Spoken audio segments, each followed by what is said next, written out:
home again.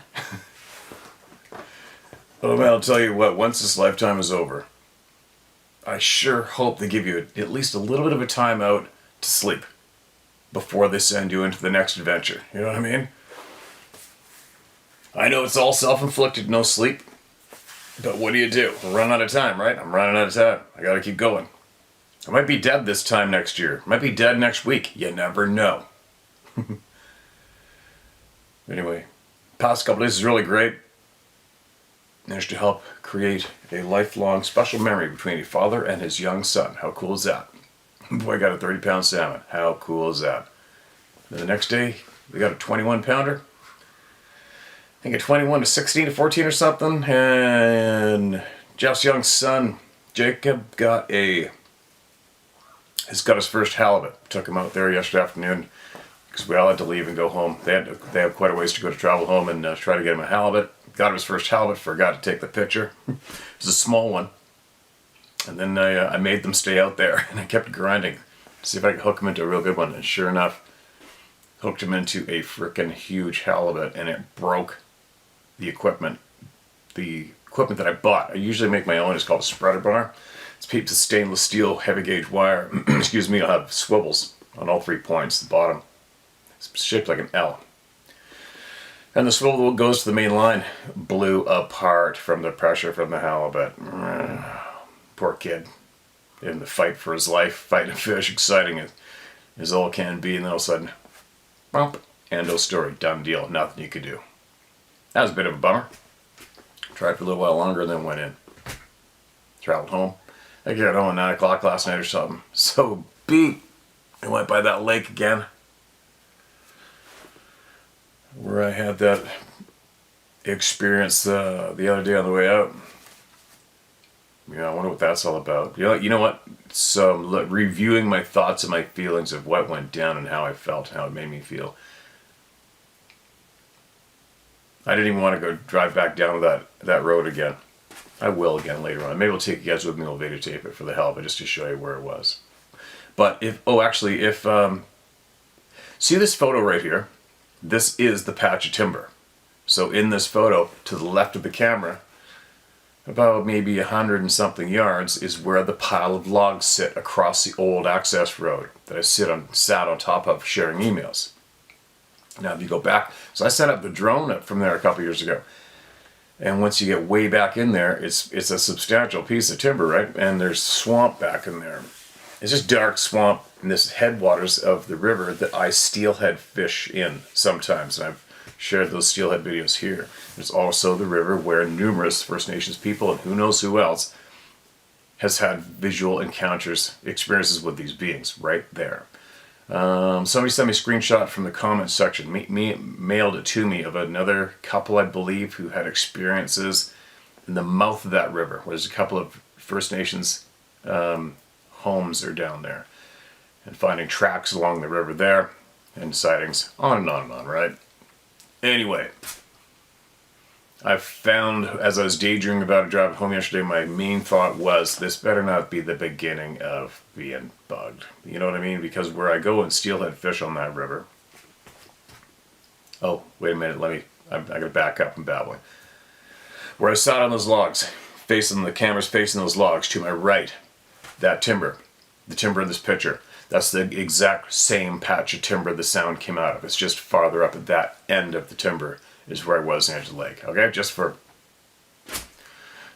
a little more of a detailed description and relevance to the previous stuff that's going on while I've been there.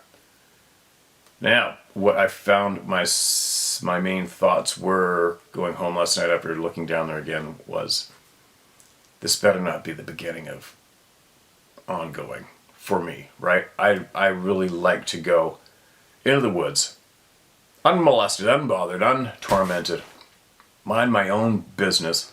Don't try to be sneaky and obtain something from some other being that they don't want me to obtain, meaning photographs or whatever. I don't give a shit. It's been done a gazillion times. I'm over it. I accept it. Cat's out of the bag. Moving forward. But to get to that one particular, my favorite steelhead hole, I have to hike through that big timber for quite some time, and then I got to drop down the bank into the river, cross the river slowly because it's quite slippery, and then walk down some rapids all the way down to the opposite side of the river. I have my back to that thick ass shit behind me, and then look up into that dark timber across from me. You've seen the videos. So what I'm saying is, I hope, and I've fished there peacefully for quite some time now. So my thoughts were, I just hope this isn't the beginning of being a slightly, possibly tormented every time I go near there now. I hope it's not the beginning. That's what my thought was last evening. I don't need to be standing there in the steelhead hole and look up and see somebody looking at me with a look on their face like they can't stand me, hate me, want to shred me and tear me apart, and they're 10 feet tall. I'm not into it. Right? Or behind me. And then what? Then there's that stressful, stumbling hike up the river to get out of there and get back on the same side. Potentially somebody right there menacing me, right? And I've already experienced that walk. I've already experienced that being in front of me, looking at me from up in that rock. And that walk out to the truck from there was the longest walk I've ever had in my life.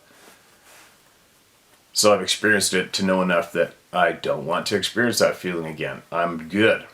You want to get in contact with me, then do it in a more of a subtle way. Not 10 feet away from me, breaking a branch the thickness of my leg or whatever it was, and trying to intimidate me, which isn't too hard to intimidate human beings, right?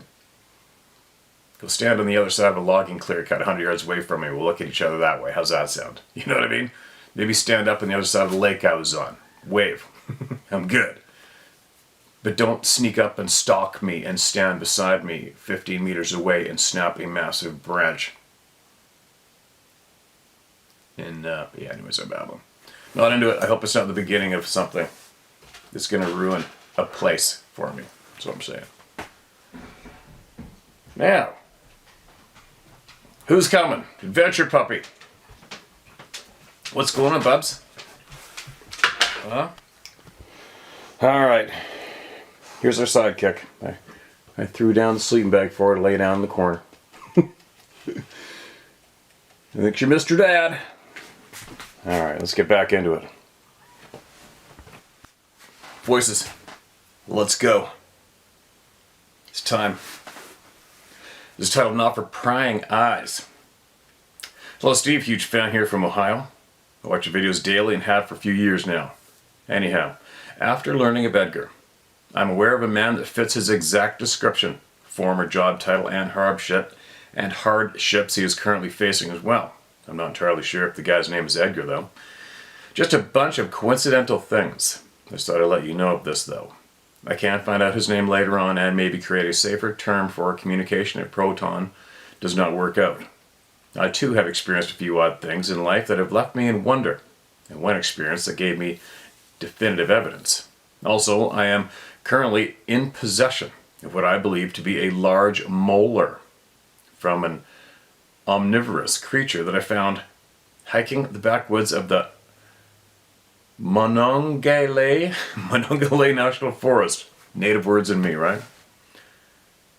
Monongahela National Forest in West Virginia. I'd like to have it tested, but I'm wary of putting it in the mail. It looks human, but ultimately is too large.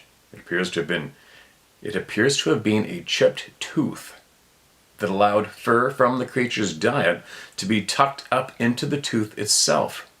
Coincidentally, I had a man approach a friend of mine through mysterious circumstances, and the conversation led them to talk about the tooth I recovered. The man claims to be an anthropologist from a local university that would like to see the tooth. I'm very skeptical of it leaving my possession. Excuse me. I am an outdoorsman and have very similar beliefs to you. I've always wanted to be able to do what you've done in life. It looks like a dream.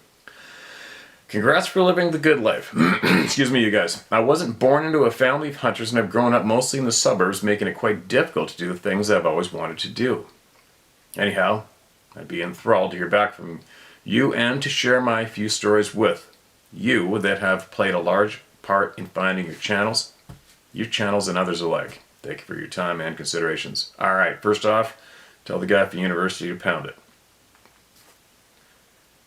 is my feelings on that. The public schools, this is still a part of the public school system, right? And in the past, how many of those people, including that infamous Sasquatch, Bigfoot community-related doctor, have taken people's samples and made them disappear? Don't do it. Go with your gut. If anyone out there, including yourself, has something that you believe may be related, and you believe you have absolute, for certain, some sort of unknown DNA of anything, I would suggest the only way to look into getting that found out is through here, through the people, right? We have way too many past experience people sharing how they sent off hair or whatnot, DNA samples to these various other groups, and it just disappeared. End of story, right? Once bitten, twice shy. Learn from past, learn from facts, learn from the people. It's not the right thing to do. You stay away from those people. At this point of the game, what would I do? If I had that tooth and I was driven to find out its origins through DNA, I would contact Melba Ketchum. That's what I would do, and I would deliver it to her in person, is what I would do. Or somebody you trust with your life who has direct contact with her. That's what I would do. At this stage of the game. Do I know of any other place I could do it? Not at this point. Not me, nope. But that's what I would do. So, interesting, right? Now, as far as Edgar goes, I wouldn't lose too much energy in that department. I know exactly who Edgar is and his colleagues, and we're all good in that department. For here, if somebody's mimicking or trying to copy the stories and the experiences shared here somewhere else, that's a big possibility. We've had a handful of people have emailed me in the past saying that their stories they only shared with me to all you. It was also shared on various YouTube channels, word for word, from other people trying to do whatever it is they're trying to do. So, thanks for the email, man. Please do not be misled and lose your tooth. All right? Don't do it. Don't give it away. Now, who else? Where am I? What's this one? Okay, I get a lot of unrelated emails to this topic, but everything's connected. So give me a second here. All right, here's a fairly recent one, I believe. And it is titled, Good Morning, Steve. Good morning to you. I live in the outskirts of Calgary. That's Alberta, Canada. About 500 meters from the Tsuut'ina, TSU''Utina,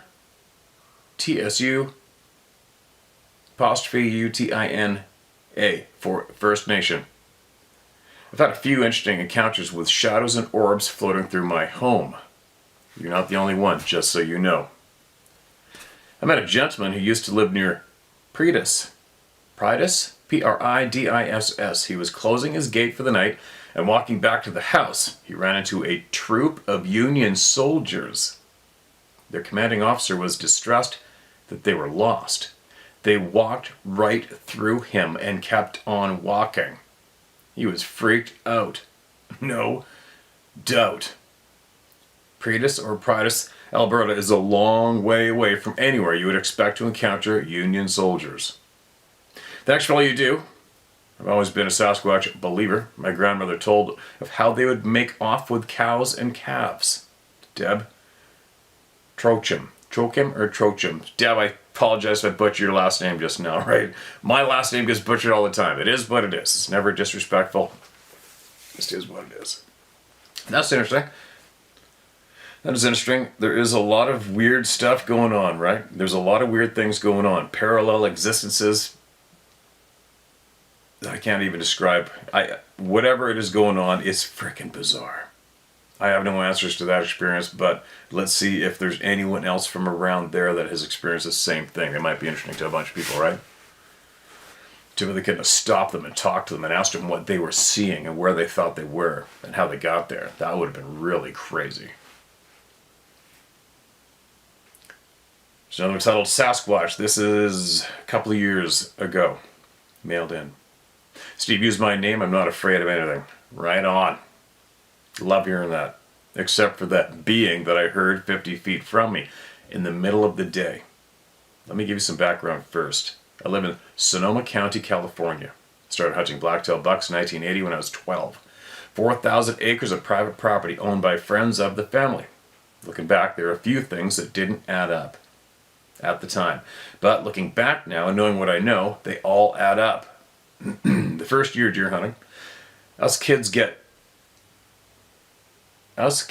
to DOG for the adults. Dog for the adults? I guess that means probably push and push, right? No problem, except for the oldest of us kids suddenly quits hunting for good after a big drive. Okay, drive for you non-hunters means when big patch of forest, you'll put a few people on the other side of the forest sitting in various positions ready to possibly harvest game that runs out, and then you put a bunch of, what they're saying, the kids go through that forest, spread out, to get anything that's in there up on his feet and moving. Just so you know. He wouldn't talk about what happened, but he told me something growled at him on his way down the creek while we were dogging that day. I asked, "What is a mountain lion? A dog? A coyote?" He said no. It wasn't anything he ever heard before. He didn't tell anyone. He didn't tell anybody else what he heard. He just said hunting wasn't for him. Then later in the year, wintertime hog hunting with my dad, I noticed on a skid road these sapling redwoods with the tops broken and hanging off. Not all of them. Just one broken on each turn the road made. One top pointing the same direction as all the others. In the middle of 10 or 15 little trees not broken. I asked my dad, "What does that?" He said he didn't know, but probably the wind? I didn't think so. Then about 1992, after deer season, early November, a friend and I were coming out of the ranch right before dark. We saw a bunch of hogs rooting out in the open. I pulled my pistol, shot the biggest one of the bunch. A big dog killer with 3-inch teeth showing. He flipped ass over a tea kettle, got up on his front legs, and drug his ass down into the now dark madrona trees toward a creek we had crossed a couple of miles back. My buddy said, "Give me your flashlight and pistol and take the pickup down to the creek. I'll meet you there." So I drive back the 2 or 3 miles and park next to the creek. I shut the engine off, go out, and whistled as loud as I could, and out of the... There's a couple punctuation missing. Sorry, you guys. I shut the engine off, got out, and whistled as loud as I could. And out of the dark from behind me comes my same exact whistle. Only it's so loud, it sounds like it came out of a car horn. Not 50 feet away in the dark. I ask, "How did you get here so fast?" No reply. Silence only. I jumped in, started the pickup, turned the lights on, and waited 20 minutes. Later, my buddy shows up, dragging my trophy hog. And I just said, "Give me my gun and let's go." This is 20 miles from any town, no houses for 5 miles, and no cars parked alongside the road anywhere. Then, the next deer season after that, I rode out with another hunter with groceries for Labor Day weekend. Excuse me. Also, it's ladies hunting weekend. Most of the members take off early for home, and my parents and girlfriend were coming out later in the day for the rest of the long weekend. So Sunday morning, the last pickup leaves me and my hog dog, Bob, alone at camp. As soon as the pickup couldn't be heard anymore, the noise starts from about 60 feet below us, moving side hill, rolling rocks, breaking limbs and branches as it goes. As it moves out of the trees into the clearing, the noise stops, but is replaced with the most god-awful breathing, more of a growl in and out of lungs the size of a horse. I'm wearing a .44 mag pistol. My fearless dog is listening with me. Then directly below us, the noise stops. I look at Bob. He lays his ears down and creeps with tail between his legs to my ranch jeep and quietly jumps in and hides. Needless to say, I didn't look over the edge. I followed my dog's lead and left in a hurry. But that was it. Never another thing I could remember, and I kept this to myself, kind of. I told my buddy and my parents. They act as if I never said anything. Anyway, thank you so much for letting me get this out. I kept hunting on that ranch another 10 years. Now I hunt the D4 zone in Sierras. Black-tailed bucks are effing awesome. Nothing compares with them. Keep your nose to the wind and your head on a swivel. Your friend in North Carolina, Richard Charles. Appreciate that, Richard. I'm glad you're aware, man. Glad you're aware and taking note.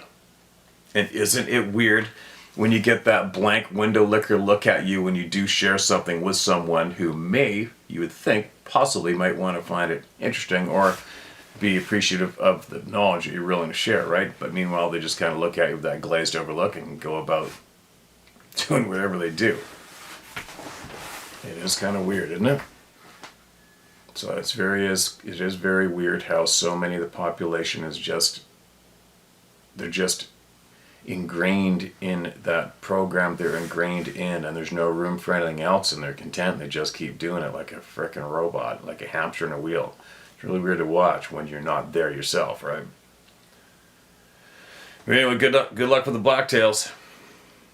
I got a blacktail hunting app out there if you want a bunch of tips. I've accumulated since I was like 12 years old, I believe, but I've finally sort of figured out how to do it. Figured out how to do it, but it takes a lot of time, man. It takes a lot of time. They're the only deer that wakes up in the morning and goes, I think I'll go that way for 7 miles, and I'm not going to come back here for another 2 years. I think I'm going to do that today. That's what they do, so good luck. You'll get one if you don't quit.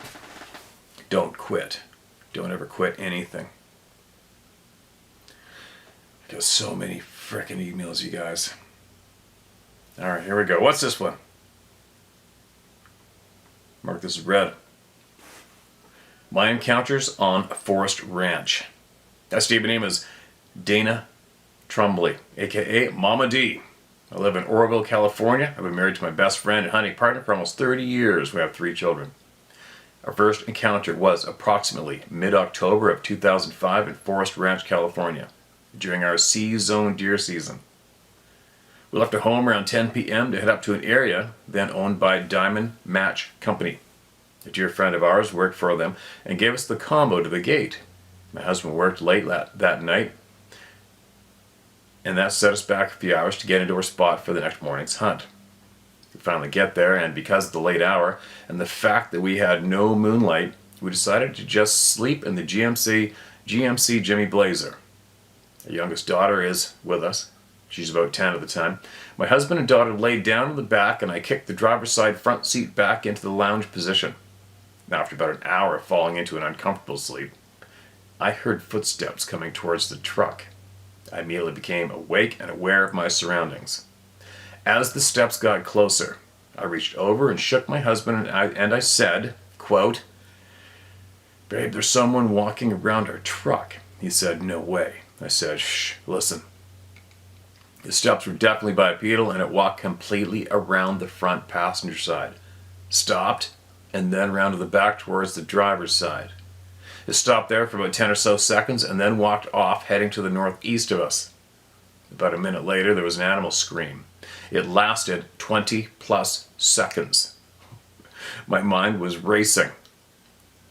Time 20 plus seconds. Just time it. What in the hell was that? As my husband uttered the words out loud, little did we realize our baby girl was also awake and listening. I've heard almost everything that lives in the woods. Call, yell, scream, tweet or chirp, you name it, and I can most likely ID it. I'd never heard anything like this before, ever. It was approximately 150 to 175 yards away from us, and the sounds were so piercing, it was almost deafening. Said hundreds of people now, thousands. And how do they do this? How do they do that? We were so scared we didn't sleep for the rest of the night and left just as day broke. No doubt. We never went back there. Unfortunately, because our friend had seen a giant buck on multiple occasions in that spot, he sent us to. The second time wasn't anywhere near as scary. Again, we were out deer hunting, but this time we were in Challenge, California. This is about 2, maybe 3 years later. The Forest Service / logging road gates were locked, so we parked and walked in about 2 miles on the Forest Service logging road. I was in the lead. My husband was about 300 yards back. I was coming up on a bend in the road. Mind you, it was late summer. There was an embankment on my right, northeast, about 30 feet high with forest above it. Then the road I was on, and then a down slope of about 30 feet to my left, south-southwest, there was a clear cut. It was at least 400 plus yards before it became thick woods again. I slowed my pace, knowing that deer tend to run ridges/fingers, so I needed to look for tracks or anything down in the clear cut, possibly feeding. As I worked my way to the left, I noticed the road dust was deep, and I knew I'd see whatever was crossing that ridge would be easily identified and which way they were traveling, so on and so forth. I saw several doe tracks and a couple different good buck tracks. I walked, scanned slow and easy. Then I saw a left, huge, human, barefoot print. It was heading west, down slope. It had to be at least 14 plus inches by 4.5 to 5 inches wide. I knelt down and just waited for my husband to catch up to me. I scanned the wood lines, waiting. When he got closer, he stopped and motioned, "What do you see?" I motioned back, "Come here." When he got to me, I pointed to the footprint and he said, "Who the hell would be out here barefoot?" My reply, "I don't know, maybe a Bigfoot." We looked for more tracks, but the center of the road was so hard packed that we couldn't find anything. I had that feeling that someone was watching us. So did my hubby. We decided to head back to the truck and leave. There's been more times that I can count to feeling like I needed to just get out of an area while hunting, for no reason at all. I left anyway. I've told my encounters to many people, and 9 out of 10 times I'm told I'm delusional or high or just have paranoid thoughts. I know what I heard and saw. I didn't make it up in my mind. I don't use drugs, although I do enjoy a few glasses of wine now and then. I don't care if people think I'm nuts. Maybe I am, and I'm fine with that too. Thanks for everything you're doing to make everyone aware. I appreciate you, Mama D. Mama D, you're not crazy. You're not alone. And it doesn't matter what people think. It never will. It doesn't matter what they think of what you experienced firsthand. It's whether or not they can accept it as fact or not. If they're not in tune with their gut, their sixth sense, well, they're destined to a lifetime of losing, right? It is what it is. You can't stop there. Don't let them stop you. It's a roadblock. It's a trap. Don't do it. Be safe out there, and thank God you go with your gut instincts. If you feel it's time to leave, it is time to leave. It is time to leave. It's titled 1/75th Ranger Battalion. My background: I'm a farm boy who in the early 80s joined the Army and was assigned to the 175th Ranger Battalion. I spent the next 10 years as a Ranger and LRRP team leader. In those days, the woods was my home. Encounter 1, 11th July 1995, time 0400. Location, north of Cummins, Michigan. Even give you the latitude and longitude. Clear moon, phase, full or near dark. We had a secluded family cabin deep in a cedar forest on the banks of a river miles from civilization. It was our base camp for family vacations, hunting, fishing, and winter sports. This particular night, my family had gone to bed, and I went outside to stargaze. Suddenly, off to my right, I heard a baby's cry twice just across the river. I quickly made my way to the spot. There in the moonlit forest, about 50 feet away, I could see what I thought may be a small herd of deer, maybe 3 or 4. It did occur to me that bobcats and deer did not socialize, but I pressed on. Okay, where'd the bobcat mention come from? Did I just misread? I quickly made my way to a spot. There in the moonlit forest, about 50 feet away, I could see what I thought may be a small herd of deer, maybe 3 or 4. It did occur to me that bobcats and deer did not socialize, but I pressed on. Okay, meaning you thought it may have been a bobcat making the cry, probably, right? Sorry. All at once, a foul stench of wet dog, rotten duck eggs, cow farts, and skunk's ass hit me. I'd never smelled all things in such a strong combination. Just then, the, quote, deer, end quote, spooked and started heading north through the thick cedar. To their front, the ground rose a few hundred feet out from the cedar forest, giving way to an open woodlands. There's a foot trail just east of me, paralleling the direction the deer were going, so I jumped on it and gave chase. Holy cow, it's actually pouring rain outside. First time in days and days. If you can hear that, it's not distortion. As I ran towards the hill, the sound of something big crashing through the forest was just to my left. Now, I know once we hit the hill, the deer would head south away from me, come to a small valley that cut back west, ending up on the backside of this hill. So I went over the top expecting to cut them off. As the crest of the hill started down the backside, the deer were gone.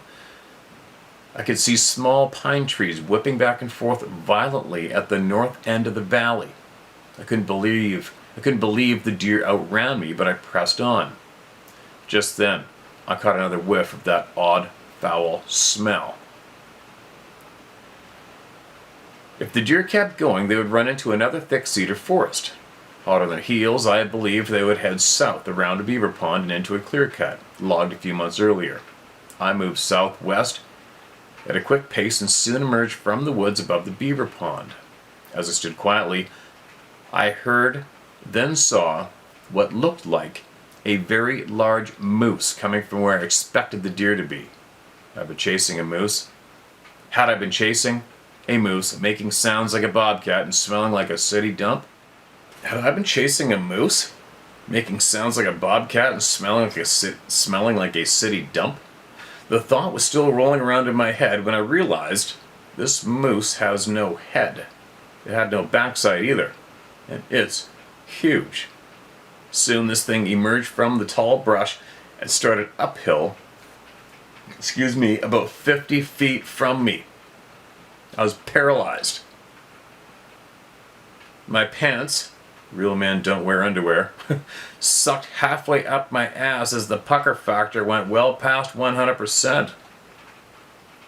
There, before me, was a very large, hairy, man-like beast, built like an NBA basketball player with no neck. It strolled through the clear cut like it was walking through a parking lot. Unbelievable. When it turned and headed directly away from me, I could see this beast had a back as wide as two men and shoulders the size of medicine balls.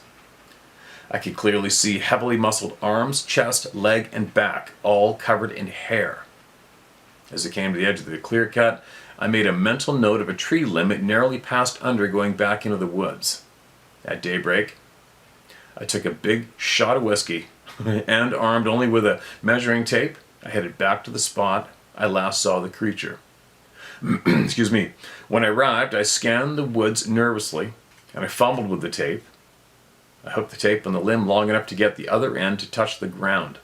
I looked down at the tape and saw this thing measured over 10 feet tall. Then I shit myself. Wow. Encounter 2, date July 2016, time 0700. Location, Berrien Center, Michigan. The weather was clear, moon phase was full or near full. I was in my motor coach close to my in-laws' house, where I would meet up with my wife. I had my window down as I came to the intersection of M140 and Pokagon Road. Suddenly I was hit by a familiar stench, one I'd smelled 21 years earlier. And I'll be darned, I thought, there's a Bigfoot around here. Shortly thereafter, I arrived at the house, parked the RV, crawled in the back, and went to bed. I thought it was odd the dogs did not bark, but soon I was fast asleep. The next morning, early, the little honey came knocking hard on the door. "What the hell is wrong with you?" she said. Having been trained to the art of resist interrogations, I quickly turned the tables on her. "Oh, what's up?" I replied. "Why were you banging on the garage door last night? You scared the crap out of me and the dogs." "Slow down," I replied. "Tell me what happened." "Well, last night around 1 a.m. I heard something like a knob on an old-time radio being turned quickly. I could hear loud, rapid talking, but I couldn't make out any words. When I looked out with the flashlight, I saw the dogs cowering in their dog houses, scared." My wife's parents lived just east of Berrien Springs, Michigan. The house sat well back off the road and is bordered hundreds of acres of farmland, orchards, vineyards, and some marsh. The room we stayed in when visiting is above the garage. It looked out over the drive and the woods to the west. Just outside, there were 3 guard dogs that barked their heads off if a fly farted. This night, however, they refused to even come out. What happened then, I asked. After little Honey scanned with the flashlight, she went back to bed, finished her book. And minutes later, she heard something hitting the roof with a thud. Then something, or someone, began rattling the garage door, followed by a loud series of bangs in quick succession. She did not know about Bigfoot, but I felt it was time she did. I told her the radio tuning sounds are forms of communications typical to Sasquatch. I also told her, like most ops, when Bigfoots, when scared or threatened, throw things, rocks or trees, etc. She was very skeptical, but had never caught me lying, so reluctantly she believed me. I got the ladder and climbed onto the roof, where I found a large handful of rocks, enough to fill my hands cupped together. The garage door was clearly damaged, as if something big had tried to push up on it. The banging noise was from the spring breaking in half. When the garage door repairman arrived, he was amazed. Besides having a sheared spring that would have taken thousands of pounds of force to break, some of the door panels were wrinkled. The repairman said, "It's as if a hydraulic jack had been used to lift the door." Apparently, Bigfoots became agitated, threw rocks at the house, and tried to open the garage door. They were scared off when the spring snapped. I asked little Honey if she could remember anything else. "Yes," she exclaimed. "There was a skunk wandering around too. I could smell it." We spent the rest of the day watching Bigfoot videos on YouTube. She had never seen the Patterson-Gimlin film or any of the hundreds of other clips. I hope you add this report to your collection. With that testimony, we may one day know exactly what these beings are and how to properly deal with them. For now, my advice to anyone who asks is to avoid at all cost. If confronted, do as you would if cornered by a giant grizzly bear. Put your head between your legs and kiss your ass goodbye. Thanks for your time. Be safe out there. Best regards, Joe Karcher, Ironwood, Michigan. Joe, I hope you said it was okay to use your name. All right, didn't say not to use it. There you go, man. Thanks for that share. Thanks for coming forward. Thanks for coming forward. More members of the Club of No Return. How big is this club? Gotta wonder. You gotta wonder. Why are they banging on houses? I don't get it. Such a useless thing for them to do, right? Picture being 10 feet tall, or maybe even 9, whatever, I don't care what the average is. Imagine being 10 feet tall, 800 pounds, and you're pissed at something inside something as feeble as a house. You know, bang on the wall. Why? Why? What a waste of time, right? You're not getting, I don't know what these beings are after when they do that. I haven't a frickin' clue. What are they getting from it? Not much.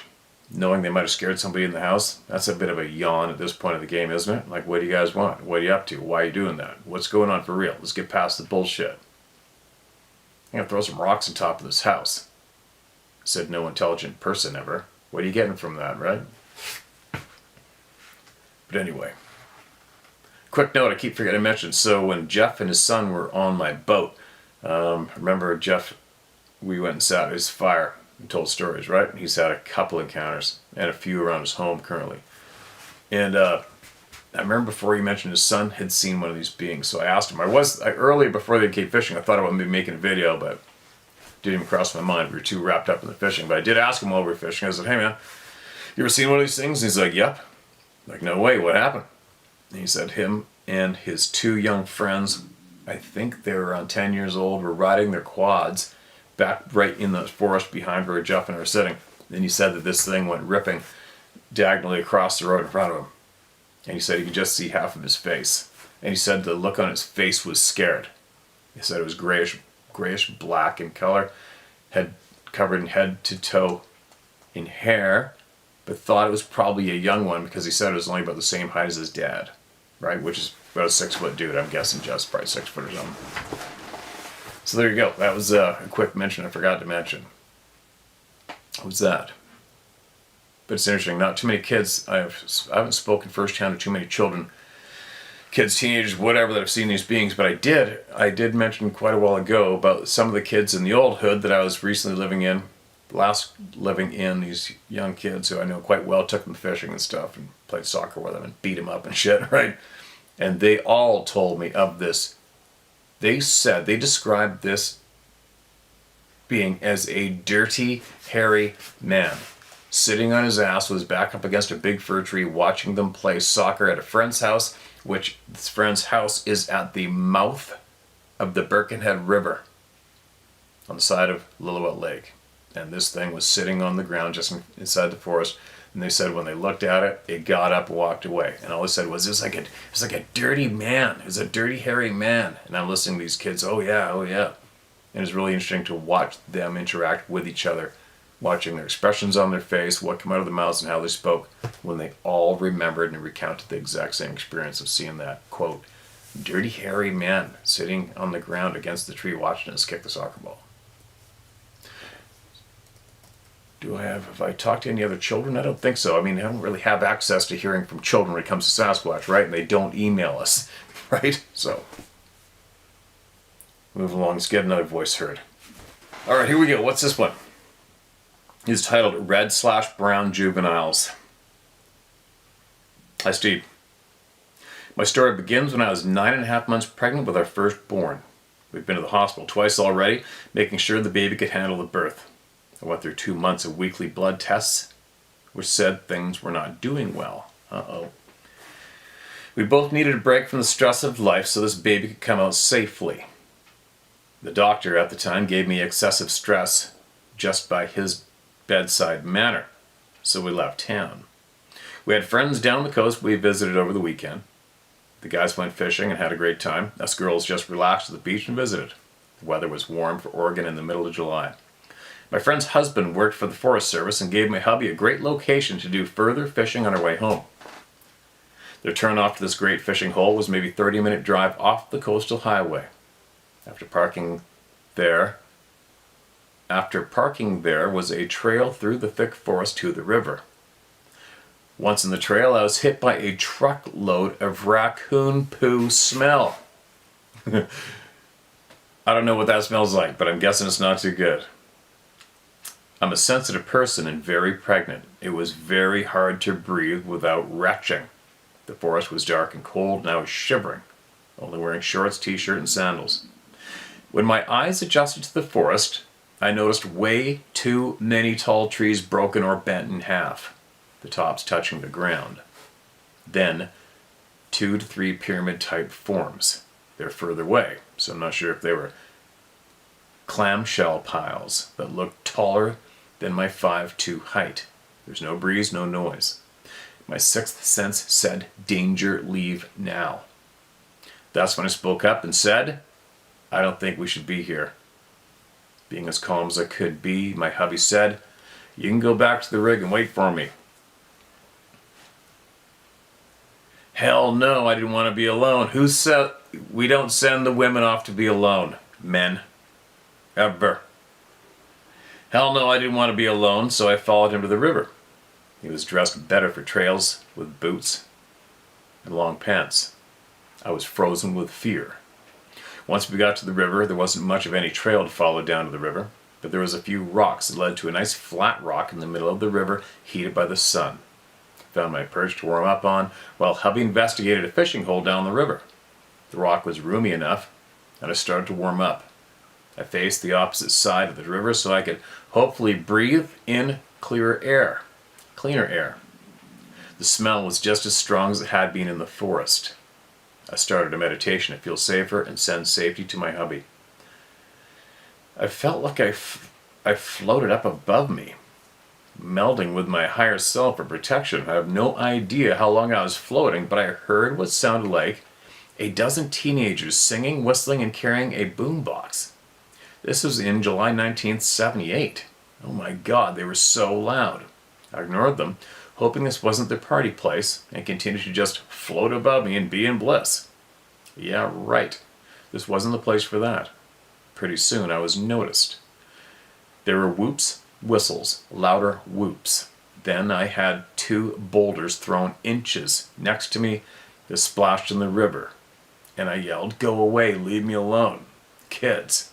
Then, the scream of all screams, like a sound wave going through not just my chest and body, but I felt my baby reacting to the sound wave too. That was not okay. I dropped back into my body as it was going through wave after wave of sonic boom. Shit, was that a nuclear bomb?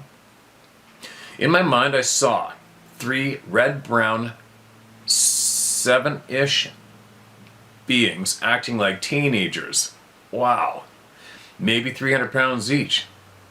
Who are these people? How dare you? I heard them say, "Leave, you're in our home, you're in danger, our elder is coming, bringing our meal, leave now." I'm not leaving without my husband. In 3 minutes, my husband was running, with his eyes bulged out like a cartoon character. I never seen him move so fast, ever. He said, "We're going now." I followed quickly behind him. We were both trembling all the way back and even miles away. I wonder if they mind whipped us both. We never spoke about it ever. Said so many people. Our baby girl was born that Friday, healthy, and I didn't remember any of this until I woke up about 12 years ago. Then I remembered everything, all the traumas in my life starting at age of 3 years old. And this is only one story of many. Thank you, Steve. I've only tried to tell this in bits and pieces to my sister over the years. I hope it'll help someone. It helped me just by sharing it. Bless you for being here. Bless you for being here. Stay healthy and safe. Sincerely, Tony S. All right, Tony, that's an interesting one. Sounds like you've mastered meditation, something I hope to do one day when I get time to actually dive in, because when I, obviously, you probably guys figured out by now, once I go get into doing something, I tunnel vision on it until I've mastered it. Maybe this is the year I'll be able to do that. Excuse me, and I'm glad your daughter was born healthy. That's really, really good news. Speaking of health, a lot of you, I understand, have donated to my friends, my family's GoFundMe or cancer medication.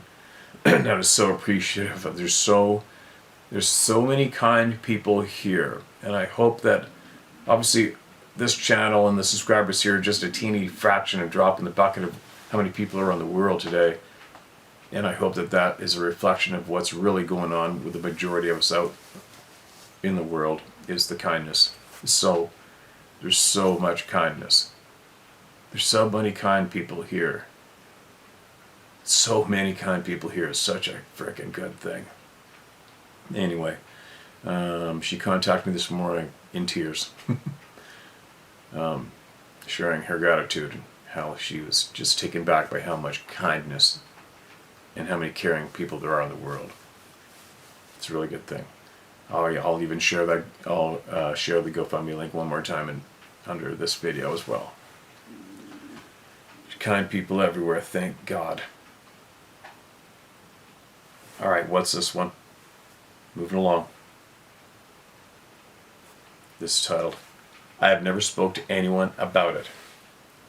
Hi Steve, I found your show on YouTube. I like hunting stories, and you have some good ones. I've never spoken to anyone about what happened in '85. I grew up in the woods. I know it sounds strange, but as a kid, we lived a quarter-mile back in the woods. I spent hours exploring, tracking animals, and learning how to keep them from seeing me. I've had deer and turkeys come within feet of me, but that's not really important. Or maybe it is. Anyway, in '85, I bought my first real rifle, a Remington 730-06. Got from a guy I worked with. He let me give him $200 for it. My dad thought I was nuts. In southern lower Michigan, it's shotguns only, but an uncle had a cabin where we could go in Harrison, Michigan. There's 5 of us. Planned a trip. My uncle, one of my brothers, and 2 cousins. We got there late in the afternoon, had dinner, and went to bed. The next morning, we were off before daylight. Walking around, I found a blind someone had built. It was well hidden. There's a note in it saying, "Feel free to use unless I'm here." So I crawled in, got settled down. There was a meadow in front. I had a clear killing zone in front. I'd been in it about 2 hours when things got strange. First couple of does came running out of the forest. They were on a dead run. I thought something spooked them. And having a doe tag, I let them go. Sorry, not having a doe tag, I let them go. Not long after, I heard someone whacking a tree, which I thought was weird. Why would anybody do that? Off to the side of the blind, I heard someone moving around, getting a little pissed by now. I said, just loud enough for them to hear me, "Hey, asshole, I'm here. Move on." I heard a loud grunt and limb snapping. Then it got quiet again. For a few minutes, I heard a clanging sound. I thought some idiot was banging on something. It turned out to be one of my cousins. He had an old K98 rifle with this steel butt plate. It was hitting his thermos. Well, out I came so I could ask him why he was making such a racket, but he cut me off by asking if I saw that thing that was near me. I said, "What thing?" He told me he thought it was a bear until it stood up looking around and took off. He was scared shitless and wanted to leave, but I wanted to look around a little. He described what he had seen. In my teens, I had seen a movie called Sasquatch. I hadn't thought about it until then. For a minute I thought, here we are, both of us well armed, why should we worry? But I remembered in the movie it started with one, and then more showed up. We hiked back to the truck about a mile back. He wanted to go home, but the rest of us had taken vacation time and didn't want to waste it. We went to a different part of the state land. He stayed at the cabin, drinking and looking out the window. We got to where we wanted to go. I walked down Logged Road, came up to a group of hunters all standing around. I walked up and asked one of them if something was going on. The guy said, "See that tree?" I looked over at it, and there's blood all over it. I asked what happened. He told me a man was found leaning up against it, a bullet between his eyes earlier that morning. Then I was ready to head home.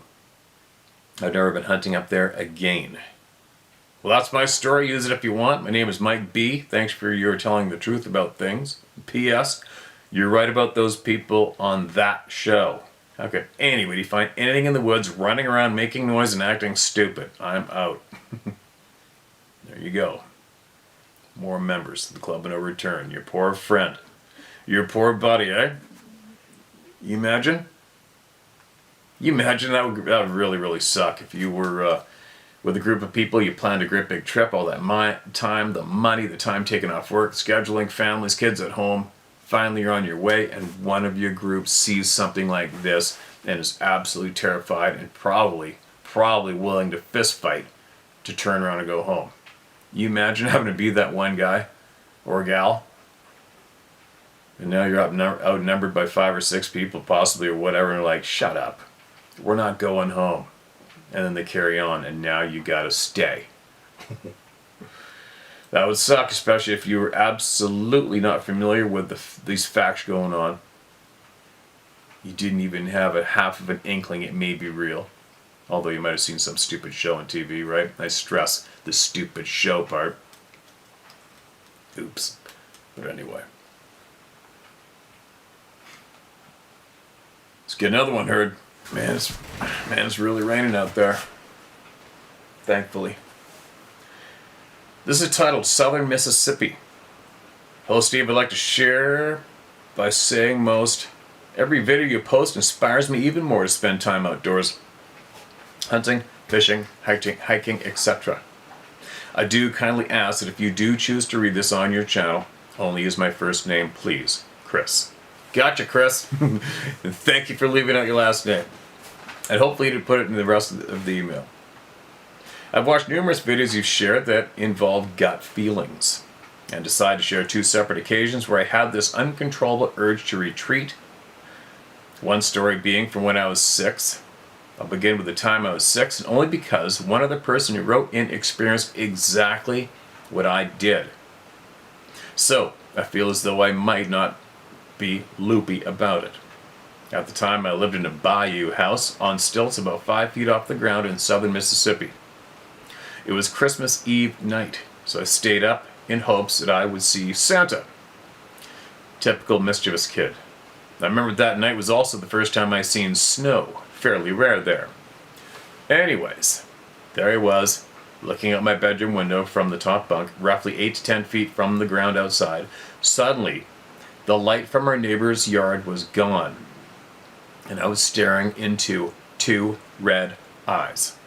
Like when you take a photo with the old Polaroids. I gasped for air as I jumped backwards and to the side, off the bunk and on my back, but the panic kept me from feeling anything. I ran to the living room screaming and crying, and when I woke my mom, she assured me it was simply a dream. So I ran with that. I've told only a couple close friends, and it's usually the same reaction, that I'm either crazy or lying, and I simply shut up about it. I've always questioned the experiences, though. I truly apologize if this is the length of a novel. Never apologize for the length of your email. As long as it doesn't start rambling off about 16 unrelated topics, we're all good. Keep her going. My second experience is while catfishing. This is in the northern U.S. this past year. I spent my life outdoors and never had this feeling or any negative feeling other than once in a while scouting for deer. I assume this was because of the mountain lions in the area out west, and of course when I was 6. Anyways, it was nearing 2 in the morning and was catching fish back to back, so I'm having a blast out there by myself. To my back is the thick forest, and in front of me a small river at the base of a hill. Suddenly, all at once, every sense kicked into overdrive. My heart raced, the hair on the back of my neck stood up, my chest tightened. I could hear my pulse in my ears and even felt my ears move back a little, like a horse's to hear behind me. The shakes I got were like I chewed on a power line. I froze for a minute trying to listen for anything, leaves rustling, twigs snapping, anything. But it was deathly quiet, other than the sound of the river, which also seemed too quiet a little as I focused my senses into the forest, and my heart beat in my ears. Suddenly all my alarms went off saying, "Get up, get your shit, get back to your pickup." I did just that. The further I walked away, both walking forward and back, pedaling to keep guard behind me, the more relief I felt. I've since been back and haven't felt the fear again. Not sure what to think. Perhaps I fooled my brain into thinking I was a target, or maybe there was really something out there glaring at me. Either way, I'm glad that the other writer wrote in about the eyes. I don't feel as foolish now.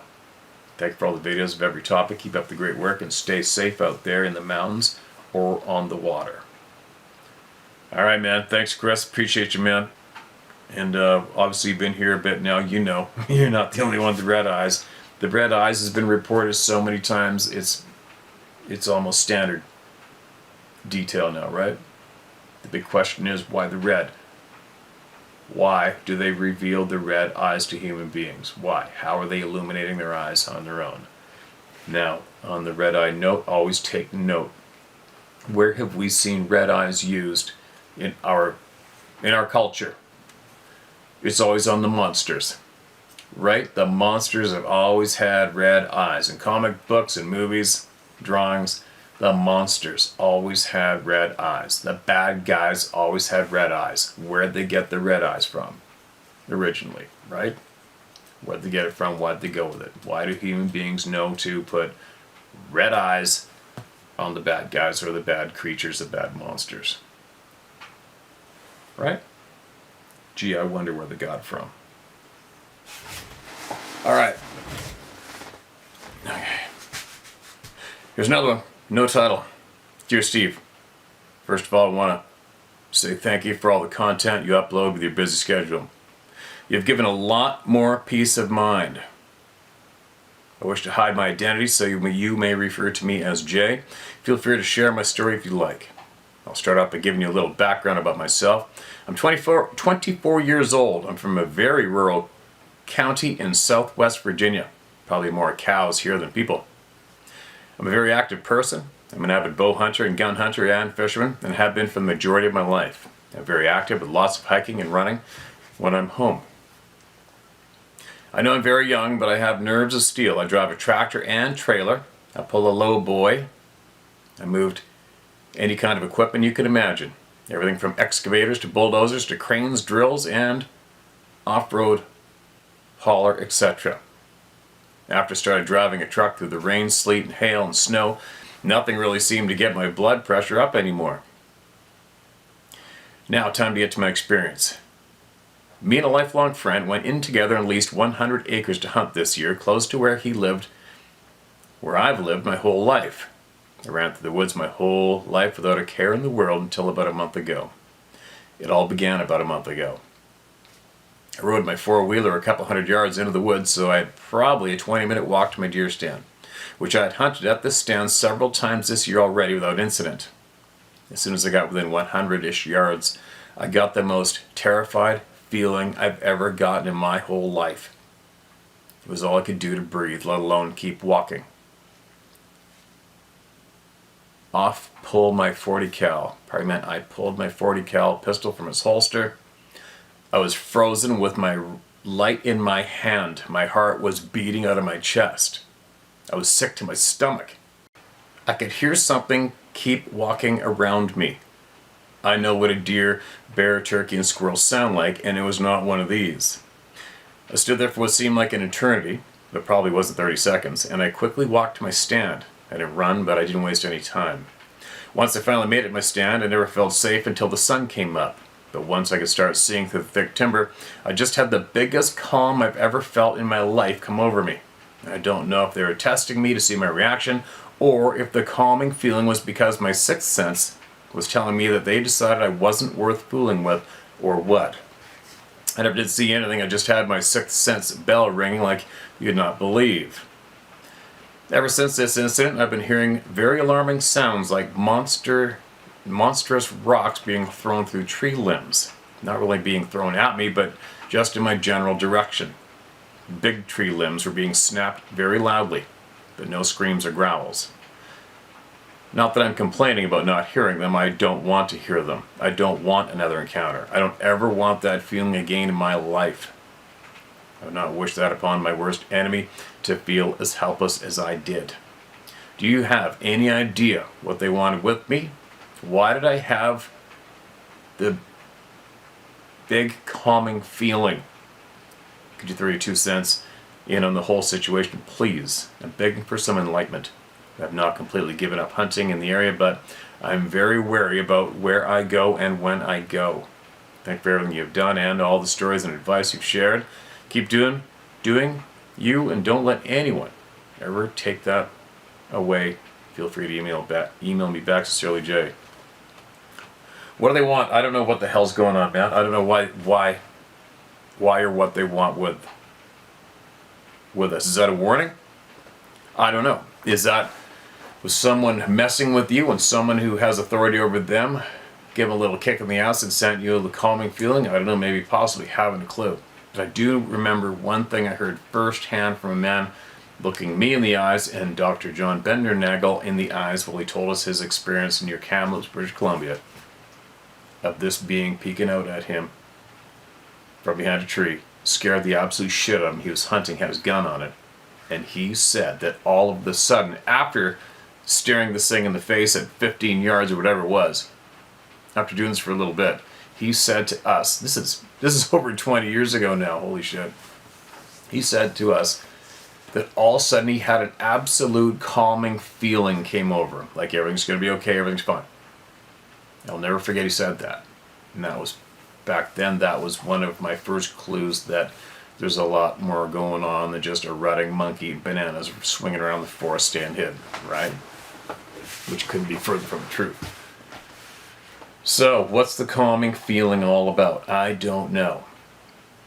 We're going to find out, and I'm quite confident we are.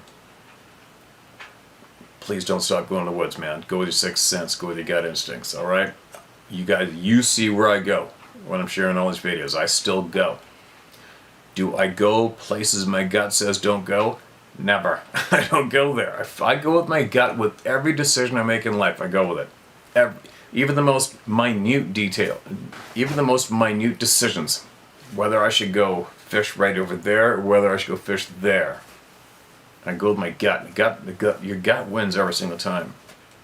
So keep on going out in the woods, keep hunting, and just stay in tune. Stay in tune with yourself and the real world.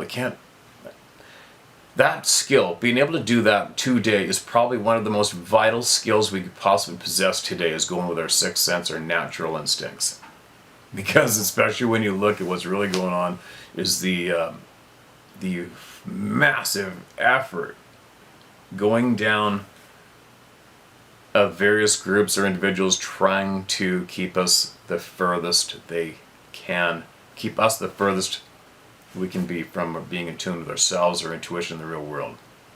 It's a very obvious big movement trying to get us all to not be able to go there.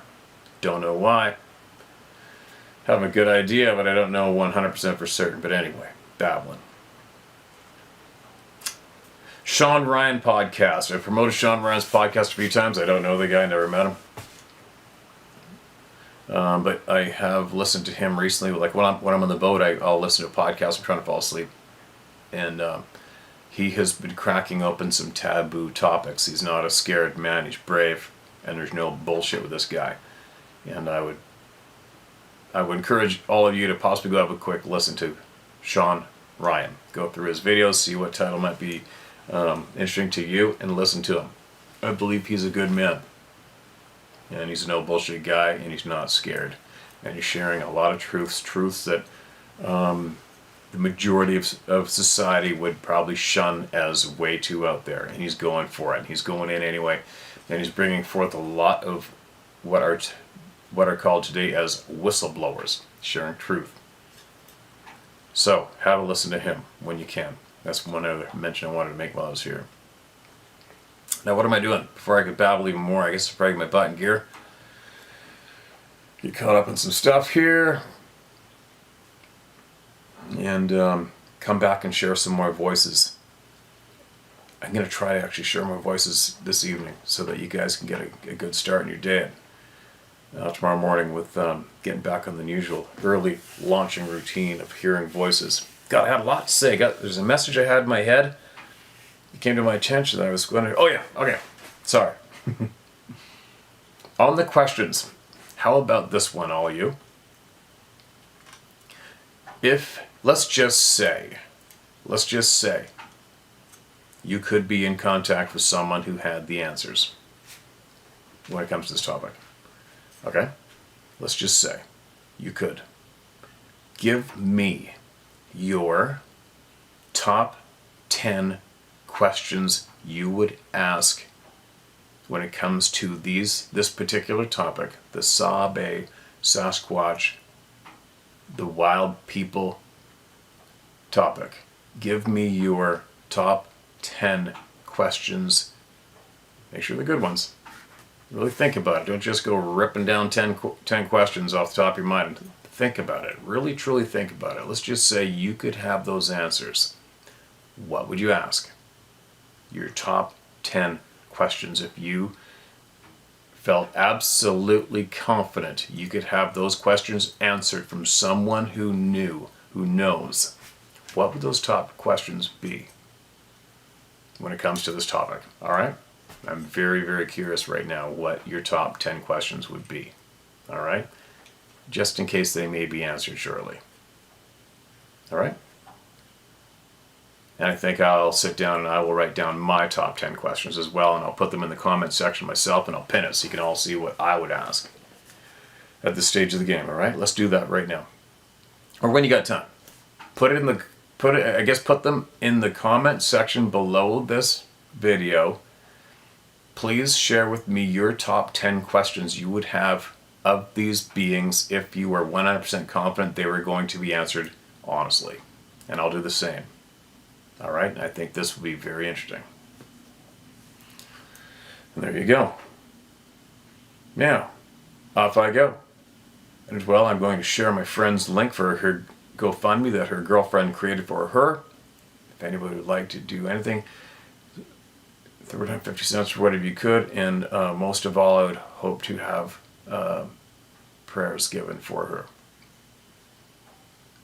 Good vibes, good words, good feelings, prayers of hope and happiness. All right, that's it. I'm out. I'll see you guys later on.